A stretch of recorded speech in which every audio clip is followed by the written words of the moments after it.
early in camp. Do you like what you see so far with the guys getting out here full speed? Yeah, they were excited. They were excited to get out there and play and run around and compete a little bit. It's kind of hard because there's no pads on, so there's not really any hitting and the things that they like to do. But I thought we had good energy. As you start here, this new era, so to speak, new coaching, what things are you stressing more so than anything else at this point? I think that, the fact that we're going to run all day. Guys maybe were starting to cramp up a little bit because we had a long practice, but we're going to play that style of football. You have to be in shape. You have to want to outrun your opponent, and so I think they get that. It'll take a day or two to get that back in their system, but they like that and they like playing football this way.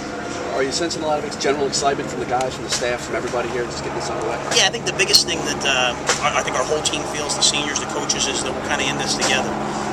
It's not typically, you have your coaches and your players, but we've been through a lot with these guys, and I think that they want to win, we want to win, so we're going to do it together. What's your assessment about Connor's handling the quarterback? I know he's number one as of now, but how's it looking? Yeah, they look good today. You can tell that he did a lot of work over the summer. Everything wasn't perfect, but I think he's got a real firm grasp on where he needs to be right now, and moving forward, I think he'll only get better. How do you assess the overall conditioning? Get a chance to see these guys for the first time? I think we're in fantastic shape. I'm really happy with Jeremy and really the guys. The decisions they made this summer to get in shape.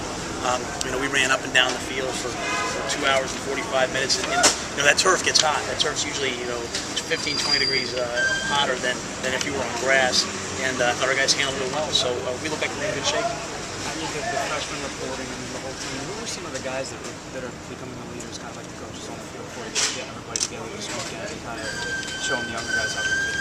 I think you start with Chris Coyer. I think he's a professional on this team. He's someone that everybody respects, and he lives that day in and day out. So I think any decision like that, any conversation like that, you have to start with him. And then after that, you look at all of our seniors. You have guys like Zamel Johnson and Levi Brown, guys that know what it felt like to go to a bowl game, to win, to be bowl eligible. And I think they really want to get back there right now, and they know they have to count on some freshmen to do that. So they've really welcomed those newcomers into our program, and I think that's important.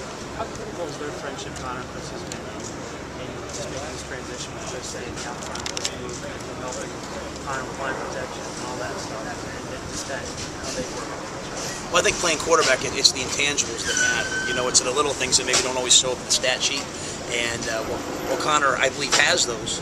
He hasn't always had a chance to do those, and so Chris can bring his experience. Because you either learn from your own mistakes or you learn from the mistakes of others, and so I think Chris can bring some experience to Connor's game. What about how Connor's just handling himself and all that stuff? I think he's got some confidence right now. You can tell he's slowly growing into that. And I'll tell you, Clint Granger was on today, and Juice isn't going to just lie down and let Connor have the job, and that's when you have a good team. And now the freshmen, we have 2 freshmen here, PJ Walker and Georgia from up at Franklin. They both need the ball today. So what you want is you want to have a lot of good arms, good athletes at the quarterback position, and really push the overall play at that position. It's hard to tell now because running backs usually look good until they take a hit, and then you find out. But Zaire Williams is out there flying around. You can tell he likes the game. And Jahad Thomas, we have playing corner right now. So Jahad's an athlete. I have him catching some routes as well. So we're going to play Jahad 2-3 positions and find the best one for him to help the team. Yeah, he started as a corner, but like I said, we had him run around. So he might be playing quarterback tomorrow. We'll see. What about Gilmore and Harper?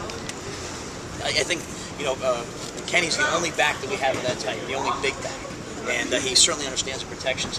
Jamie's someone that he has to come on for him. It's completely in his hands right now. He's a dynamic player when he shows it. He doesn't always show it. He had some flashes today that I saw, but we're putting a lot of pressure on him to really step up. He's a guy that has to step up, and he hasn't yet.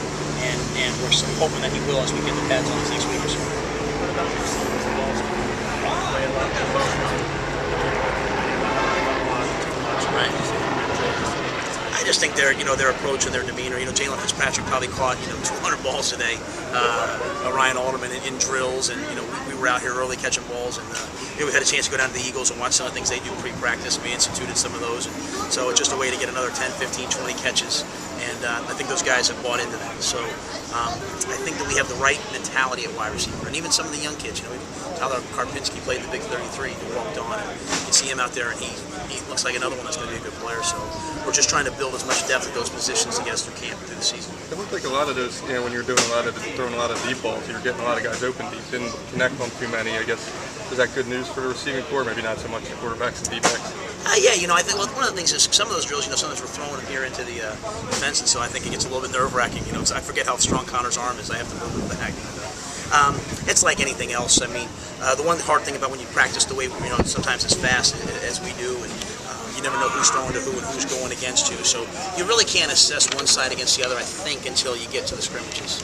When you have your ones-on-ones, your twos-on-twos, and you really see what the matchups are. But if you ask me how the total overall practice went, you had too many balls on the ground, too many guys getting run by. But that's going to be probably me every day until we get to scrimmages and really have a chance to see who competes against two when it's ones-on-ones, good on good. How was this for you, Matt? Chance to run a show for the first time, and just talk about that. Yeah, I think I've asked a couple position coaches if I could run a couple drills because I want to make sure I'm a coach too and not just the head coach. But it was fun to get down there with the offensive line and the defensive line. I enjoy those guys. And I think what happens is you step back as the head coach, you see the overall picture. Right. And sometimes it shocks you. I got to fix this. I have to fix that. Or obviously taking notes. You're just trying to make sure that we put these guys in the best position to succeed. But, I love our coaches and I love these players. They're committed to winning. And when you have guys that are committed to winning, you can have fun. Did you get a chance to assess Alex Jackson today on the defensive side of the ball? How do you look? Yeah, you know what? Alex, because it was in helmets, what Alex is just a tremendous athlete. So his athleticism is going to show. It just comes down to, again, what he's going to do in pads and all those things. But I feel very confident now. I believe in him as a player. So I think this will be the right move for him, but we're going to just see it, knowing that he can always come over and run routes and catch the ball and do things for us on offense. So I hadn't had a great chance yet. We didn't even do one-on-one today with no helmets. We want to always make sure we err on the side of safety, and with no shoulder pads on, it doesn't make sense to us yet. So we'll know probably about Alex more Thursday, Friday, Saturday. So with the Loach, does he look like he's a lot more comfortable now? Does he know the offense, his position a little better? I think he knows it a little bit better. He still has a lot of work to do. But Ramon's really athletic. He's got up to about 230 pounds now, so he's starting to develop the body of an athletic tight end. And I feel pretty good about the move for him. I think he's going to end up being a really good one. We're just trying to make sure he's a really good one here in about a week or so. When will you go to full pads? We'll have helmets, NCAA mandates helmets today and tomorrow, helmets, shoulder pads Wednesday, Thursday, then we'll put the full pads on Friday and scrimmage Saturday and see who can play. Yeah, when we first recruited him, we saw him as an athlete that could rush the passer. And really, one of my big charges with this team is I want a team that rushes the passer. When we've been good here, we've generated a lot of pressure with our defensive line. So, I'm over there, Coach Noble's over there. We're putting a lot of pressure on those guys, and they're doing it themselves too. Sean Daniels, the guys that we have. But at the same time, we're trying to get as many bodies over there so that we can keep replenishing the line. Keep making sure that we're sending them in waves. And so we have some young players we haven't seen yet. Brian Osei's coming off an injury. He looks like he's going to be a good one. Avery Ellis moved there in the spring, and we just hope Alex will give us a jolt.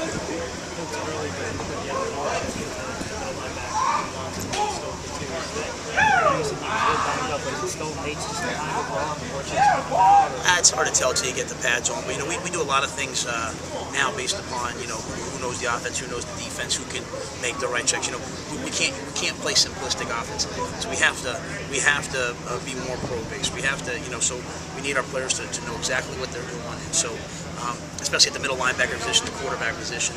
So those things. So we'll change the depth chart back and forth each and every day. Try to give guys a chance to run with the ones, run with the twos, because you really have to see what guys do versus the best competition. But right now Rob's in that position, and I know they don't play.